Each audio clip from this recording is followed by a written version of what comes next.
అందరికీ నమస్తే అండి. మన ఛానల్ సబ్స్క్రైబ్ చేయండి, లైక్ చేయండి. సో లైక్ చేయండి, ఎందుకంటే నాకు కూడా కొంచెం మోటివేషన్ ఉంటుంది. సో పవన్ కళ్యాణ్ ఓజీ సినిమా సందర్భంగా ఆ సినిమా పట్ల పవన్ కళ్యాణ్ గారు ఎంతో జాగ్రత్తగా మొన్న జరిగినటువంటి ప్రీ రిలీజ్ ఈవెంట్స్ ఫంక్షన్లో ఆయన ఎక్కడ కూడా పార్టీల గురించి ప్రస్తావన తీసుకురాకుండా ఎంతో కరెక్ట్గా ఆయన మాట్లాడడం జరిగింది. అయితే ఈ సినిమాని టికెట్ ధర బెనిఫిట్స్ 1000 రూపాయలకి అమ్ముకోవాలని చెప్పేసి ఆంధ్రప్రదేశ్ ప్రభుత్వం అయితే 2 జీవోలు ఇవ్వడం ఇదంతా కూడా జరిగింది. సో ఇదంతా పక్కన పెట్టేస్తే అమెరికాలో నార్త్ లో ఈ సినిమాని ఆడనివ్వకూడదని చెప్పేసి అక్కడ ఉన్నటువంటి యాక్ట్ అనే సంస్థ, సినిమా వాళ్ళ సంస్థ ఈ సినిమాని అమెరికా నార్త్ లో బ్యాన్ చేయాలని చెప్పేసి ఒక నిర్ణయం తీసుకోవడం జరుగుతూ ఉంది. అయితే సో అమెరికాలో మన తెలుగు వాళ్ళు ఉంటారు, సో పవన్ కళ్యాణ్ గారి ఫ్యాన్స్ ఉంటారు, అందరూ ఉంటారు. వీళ్ళందరూ కూడా ఆ సినిమాని చూడాలనుకుంటారు. అంటే వాళ్ళు చెప్తున్నటువంటి ప్రకారం ఏంటంటే, అమెరికన్స్ చెప్తున్నటువంటి నార్త్ సంస్థకు సంబంధించిన వాళ్ళు చెప్తున్నటువంటి సమాచారం ఏంటంటే, ఈ ఒక సినిమాలో రాజకీయ విద్వేషాలు, ఏదైతే ప్రజల మధ్య గొడవలు సృష్టించే విధంగా ఈ సినిమా ఉంటుందని చెప్పేసి వాళ్ళు ఒక లెటర్ ప్యాడ్ మీద రాసి అది సోషల్ మీడియాలో వదలడం జరిగింది.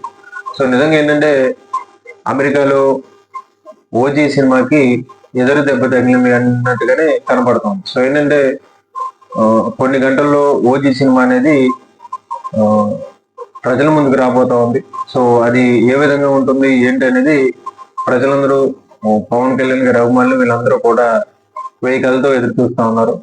సో ఏంటంటే ఒక అమెరికా నార్త్ లోనే పవన్ కళ్యాణ్ సినిమా ఆడకపోతే అది విషయం కాదు. ఎందుకంటే పవన్ కళ్యాణ్ గారు ఆయన మొన్న మాట్లాడినటువంటి తీరుని మనం చూస్తే, సో వైసీపీ కూడా ఈ సినిమాకి వెళ్ళి చూసే వాళ్ళు కూడా ఆయన ఫ్యాన్స్ ఉంటారు. అయితే గతంలో ఆయన ఆడియో ఫంక్షన్ లో కానివ్వండి, ప్రీ రిలీజ్ ఫంక్షన్ లో కానివ్వండి, ఈ ప్రతిసారి వైసీపీని జగన్మోహన్ రెడ్డి గారిని అనేకసార్లు టార్గెట్ చేయడం, దూషించడం ఇవన్నీ చేసేవారు. సో మొన్న జరిగినటువంటి ఓజీ ప్రీ రిలీజ్ ఫంక్షన్ లో ఎక్కడ కూడా జగన్మోహన్ రెడ్డి గారిని కానీ వైసీపీని కానీ ఎక్కడ కూడా ఆయన దూషించకుండా అన్ని కరెక్ట్ గా సినిమా వరకు మాట్లాడి వెళ్ళిపోవడం జరిగింది.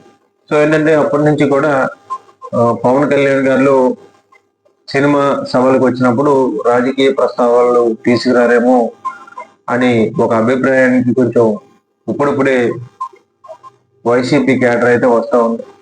సో ఏంటంటే మరి ఈ పవన్ కళ్యాణ్ గారు చెప్పిన మాటలు బట్టి మిగతా వాళ్ళు కూడా కంటిన్యూ అవ్వాలి. సో రాజకీయాలు చూసుకుంటే పవన్ కళ్యాణ్ గారు సినిమా అయిపోయిన తర్వాత రాజకీయాలు చేసుకున్నప్పుడు అప్పుడు విమర్శలు రాజకీయ నాయకులు ఎవరైనా చేసుకోవడం అనేది సర్వసాధారణంగా ఉంటుంది. కానీ ఏంటంటే అమెరికా నార్త్ లో అయితే సినిమాని ఎట్టి పరిస్థితుల్లో మేము రిలీజ్ కానివ్వని చెప్పేసి నార్త్ అనే ఒక సంస్థ అయితే స్టేట్మెంట్ ఇవ్వడం జరుగుతూ ఉంది.